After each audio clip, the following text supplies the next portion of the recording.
ఇవాళ రేపు ఎట్లా తయారయ్యారంటే డబ్బులు ఉంటేనే మనిషికి రెస్పెక్ట్ అయినా విలువ అయినా, అది తప్పైనా కూడా కొంచెం డబ్బున్న వాళ్ళు చెప్తే అది రైట్ అయిపోతుంది. అట్లా తయారవుతారు. చిన్నప్పటి నుంచి కలిసి పెరిగి కలిసి స్కూల్కి పోయి అంత మంచిగా ఉన్నోళ్ళు కూడా కొంచెం వాళ్ళకి బెటర్ లైఫ్ దొరకంగానే ఈ పక్కన వాళ్ళని మొత్తం చీప్గా మాట్లాడు, అంత ఇన్సల్ట్ చేసినట్టు మాట్లాడు, అట్లా తయారవుతారు. సొంత అక్క చెల్లెళ్ళైనా బెస్ట్ ఫ్రెండ్స్ అయినా ఎవరైనా ఈ జనరేషన్ అట్లున్నది.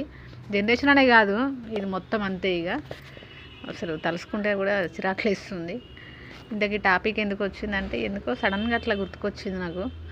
ఒక సిచ్యువేషన్ ఒకటి గుర్తుకొచ్చి సడన్గా ఇది చెప్పాలనిపించింది అన్నట్టు.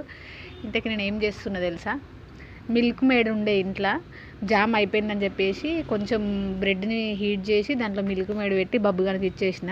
వాడు జామ్ కావాలంటే అది లేదని చెప్పి ఇచ్చేసిన. వాళ్ళు తింటుర్రు మంచిగా. చూడండి, అన్న చెల్లెలు పొద్దునే లేస్తారు ఇద్దరిని రెడీ చేసేసిన. 7 వరకు మొత్తం కంప్లీట్ అయిపోతుంది అన్నట్టు పనంతా అంటే వీళ్ళకి స్నానాలు అవి చేయించుడు. ఇద్దరు కూర్చొని వేసిస్తే ఇద్దరు తింటురు అన్నట్టు.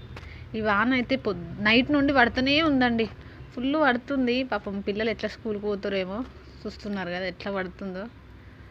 గోల్కొండ గోడలు అనేది తడిసిపోతున్నాయి.